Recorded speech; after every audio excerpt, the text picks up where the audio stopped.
नमस्कार साथियों, आपका स्वागत है आपके अपने यूट्यूब चैनल संस्कार चैनल पर। और आज हम सब बात करने वाले बेसिक जिसमें हम बात करेंगे कुछ इम्पोर्टेंट टॉपिक के बारे में। इससे पहले हमने शिक्षण अधिगम सामग्री यानी TLM के बारे में चर्चा की थी। इसके बाद सूक्ष्म शिक्षण माइक्रो टीचिंग के बारे में चर्चा किए थे। शिक्षण कौशल के बारे में चर्चा किए थे। कक्षा उपागम के बारे में चर्चा किए थे। फ्लेंडर्स की अंतःक्रिया या परस्पर क्रिया शिक्षण प्रतिमान के बारे में चर्चा किए थे। स्व अनुदेशन उपागम के बारे में चर्चा किए थे। अभिकर्मित अनुदेशन के बारे में चर्चा किए थे। इसके बाद अनुक्रिय सामाजिक कौशल यानी SST के बारे में चर्चा किए थे। इसके बाद शिक्षण एवं अधिगम के बीच संबंध के बारे में चर्चा किए थे। अधिगमकर्ता केंद्रित उपागम के बारे में चर्चा की थे। अब आज हम चर्चा करेंगे संप्रेषण। संप्रेषण का अर्थ किसी विचार अथवा संदेश को एक स्थान से दूसरे स्थान पर भेजना होता है। संप्रेषण की प्रक्रिया प्रेषक को भेजने वाले एवं प्राप्तकर्ता के बीच समान रूप से संचालित होती है। संप्रेषण सफल तभी होता है जब दोनों समान रूप से इस प्रक्रिया में उत्तरदायी हो। संप्रेषण शब्द की उत्पत्ति कम्युनिकेशन शब्द का हिंदी रूपांतरण है, जो लैटिन भाषा के कम्यून शब्द से हुई है, जिसका अर्थ है कॉमन या सामान्य। जैसे कि किसी भी भाषा का सामान कुछ न कुछ सभी जीव जंतुओं और प्राणियों में होता है। संप्रेषण प्रक्रिया में प्रेषक द्वारा भेजी जाने वाली सूचना शाब्दिक अशाब्दिक दोनों प्रकार में हो सकती है। संप्रेषण जो कि अंग्रेजी भाषा कम्युनिकेशन का हिंदी रूपांतर है, जो लैटिन भाषा का न्यूज़ शब्द से हुआ, जिसका अर्थ सामान्य होता है, कॉमन यानी सामान्य। जो सभी में आप जीव जंतु या किसी में आप संप्रेषण होता है, कभी भी आप इसमें कुछ हो सकता है आदान प्रदान। संप्रेषण दो व्यक्तियों के बीच सूचनाओं का आदान प्रदान होता है। संप्रेषण तभी माना जाए जब दोनों में एक दूसरे को प्राप्त करें और उसका फीडबैक मिले। इसके बाद हम बुनियादी शिक्षण प्रतिमान के बारे में चर्चा करेंगे। बुनियादी शिक्षण प्रतिमान जो कि रॉबर्ट ग्लेसर ने सन 1962 ईस्वी में इस प्रतिमान के अंतर्गत यह मानकर चला जाता है कि शिक्षण व विशेष क्रिया जो अधिगम उपलब्धि केंद्रित होती है, और इस प्रकार क्रियाओं का अभ्यास किया जाता है कि जिससे छात्रों में बौद्धिक एकीकरण और स्वतंत्र निर्णय लेने की क्षमता पहचानी जाती है। बुनियादी शिक्षण प्रतिमान जैसे कि नाम से ही विदित होता है, जो बुनियादी तौर पर किसी भी शिक्षण कार्य को किया जाता है वह बुनियादी शिक्षण प्रतिमान कहलाता है। ग्लेसर ने 1962 ईस्वी में बुनियादी शिक्षण प्रतिमान को दिया, और इसमें यह मान के चला जाता है कि बच्चा छात्रों को बौद्धिक एकीकरण और उसमें स्वयं निर्णय लेने की क्षमता का विकास हो सके। इसके बाद रिचर्ड शर्टमैन का पूछताछ प्रशिक्षण प्रतिमान, जैसा कि नाम से विदित होता है, पूछताछ शिक्षण प्रतिमान यानी कि बच्चों से पूछताछ के द्वारा जो शिक्षा दी जाती है उसे रिचर्ड सचमैन पूछताछ प्रशिक्षण प्रतिमान कहा जाता है। छात्रों में वैज्ञानिक ढंग से पूछताछ अथवा पुच्छा कौशल का विकास करने के उद्देश्य से सचमैन ने इस प्रतिमान का विकास किया। इसके बाद हम चर्चा करेंगे दूरस्थ शिक्षा के बारे में। परंपरागत शिक्षा व्यवस्था, निरौपचारिक शिक्षा व्यवस्था, अन्य नाम दूरस्थ अधिगम, दूरस्थ शिक्षा, पत्राचार शिक्षा आदि के नाम से जाना जाता है। दूरस्थ शब्द का प्रयोग 1962 में जब ICCI ने अपना ICDE रखा। दूरस्थ शिक्षा प्रौद्योगिकी पर आधारित है। ऐसे बालक या प्रौढ़ जो नियमित शिक्षा ग्रहण नहीं कर सकते उन्हें उसी को दूरस्थ शिक्षा कहते हैं। जैक्सन के अनुसार दूरस्थ शिक्षा अधिगम विधि कुछ ऐसी विशेषताओं को प्रकट करता है जो शिक्षण संस्थाओं के अधिगम विधि से भिन्न होता है।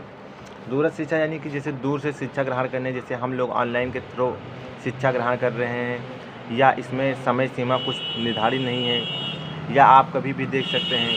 और इसमें ये नहीं कि इसमें शिक्षक और छात्र के बीच अंतःक्रिया नहीं होती है।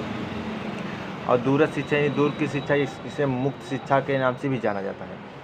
इसके बाद हम चर्चा करेंगे शिक्षक में व्यावसायिक अभिवृद्धि, यानी शिक्षकों में व्यावसायिक अभिवृद्धि की आवश्यकता क्यों। कोठारी शिक्षा आयोग के अनुसार भारत के भाग का निर्णय इस कक्षा में किया जाता है। जब यह वाक्य शिक्षा आधारशिला के आधारशिला है, अगर इस आधारशिला को मजबूत बनाना है तो शिक्षक को वृत्ति में अभिवृद्धि करनी होगी। जब तक शिक्षकों की वृत्ति में अभिवृद्धि नहीं होगी तब तक शैक्षिक उद्देश्यों का पूर्ण रूप से सफल होना असंभव है। देखिए, शिक्षक जो है वो भारत के या किसी भी राष्ट्र के आधारशिला होता है। अगर शिक्षकों के व्यवसायिक में अभिवृद्धि नहीं होगी तब तक शिक्षा का उद्देश्य वो, क्योंकि शिक्षक ही राष्ट्र निर्माता कहलाता है। शिक्षक ही बच्चों को ज्ञान देकर बालकों को शिक्षा ग्रहण करते हैं और बालक ही देश के भविष्य हैं। शिक्षण प्रतिमान में शिक्षण अपने अच्छे बिंदु समाहित होते हैं जो शिक्षण निपुण शिक्षक द्वारा प्रस्तुत किए जाते हैं। SD बिल्ड के अनुसार किसी रूपरेखा अथवा उद्देश्य के अनुसार व्यवहार को ढालने की प्रक्रिया प्रतिमान कहलाती है। इस प्रतिमान का अर्थ है किसी उद्देश्य के अनुरूप व्यवहार में परिवर्तन लाने की प्रक्रिया। शिक्षण प्रतिमान शिक्षण सिद्धांत विकसित करने का एक प्राप्त प्रयास है। प्रतिमान शिक्षण सिद्धांतों का वैज्ञानिक आधार प्रदान करता है। ये स्वयं सिद्ध अभिक्रियाएं होती जिनका प्रयोग करके शिक्षक अपने कार्य को प्रभावशाली बनाने के लिए करता है।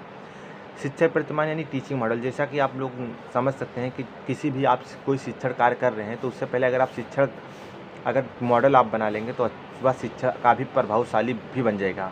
और अगर आप जैसे कोई भी तैयारी कर रहे हैं, अगर आप उसका पहले मॉडल तैयार कर लेंगे तो मॉडल तैयार करके अगर आप तैयारी करेंगे तो वह काफ़ी रहेगा और यह स्वयं द्वारा अपने शिक्षण कार्य को सही ढंग से प्रस्तुत करने के लिए बनाया जाता है। इसके बाद है पृष्ठपोषण यानी फीडबैक जैसे आप लोग समझ सकते हैं कि जैसे छात्र एवं शिक्षक व्यवहार में सुधार लाने के लिए पृष्ठपोषण व्यापक प्रयोग किया जाता है। प्रणाली विशेषज्ञों के लिए पृष्ठपोषण संप्रदाय बहुत महत्वपूर्ण है। शिक्षण संस्थाओं का प्रमुख कार्य करता है, प्रमुख प्रभावशाली शिक्षक तैयार करना है, इसलिए पृष्ठपोषण प्रयोग अत्यंत आवश्यक हो जाता है। प्रत्येक व्यक्ति के मन में अपने बारे में, अपने कार्य के बारे में इच्छा रहती है कि वह यह जानना चाहता है कि वह कैसा कार्य कर रहा है, इसलिए उस व्यक्ति को अपने बारे में तथा उसके कार्य के बारे में सूचनाओं की आवश्यकता होगी। यदि वह अपने निष्पादन के बारे में सत्यता जानना चाहता है, इससे व्यक्ति के संबंधित व्यवहार की शक्तियों और कमजोरियों दोनों का पता चलता है। पृष्ठपोषण व्यक्ति के व्यवहार में वांछित परिवर्तन के लिए सहायता प्रदान करता है। कहा जाए तो उसके कार्य का निष्पादन के लिए समय समय पर सूचित करना ही वह कैसा कर रहा है पृष्ठपोषण कहलाता है। जैसे अगर आप लोग शिक्षण कार्य कर रहे हैं तो अगर मूल्यांकन के थ्रू आप अपना पता कर सकते हैं कि आपने बालक को जो सिखाया वह बच्चों ने कहाँ तक सीखा और आपकी शिक्षण प्रक्रिया कहाँ तक सफल हुई। तो यही है पृष्ठपोषण यानी फीडबैक। और जब कोई व्यक्ति अपना कोई कार्य करता है तो उसमें मन में इच्छा रहती है कि वह उसका कार्य कहाँ तक सफल हुआ, तो यही हमारा पृष्ठपोषण कहलाता है। इसके बाद है मॉनिटरिंग प्रणाली। शिक्षण एवं प्रशिक्षण में मॉनिटरिंग प्रणाली छात्रों के आधुनिक तकनीक के आधार पर शिक्षण करता है, जिससे छात्रों की शिक्षण क्षमता का विकास होता है। मॉनिटरिंग प्रणाली को शुरुआत 19वीं शताब्दी में एक शिक्षा पद्धति के रूप में भी जाना जाता है। यह प्रणाली स्वतंत्र रूप से विकसित हुई।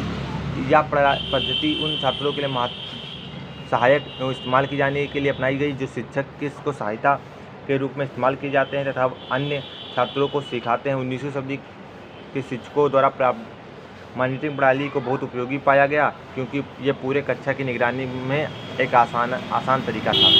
जैसे जब भी आप शिक्षक कार्य कर रहे हैं, अगर आप किसी कक्षा में मॉनिटर यानी कि जैसे आप किसी को अधिनायक शिक्षण कार्य में किसी को अधिनायक बना देते हैं तो वह शिक्षण भी काफ़ी अच्छा हो जाता है और पूरी कक्षा की निगरानी भी आसानी तरीके से हो जाती है।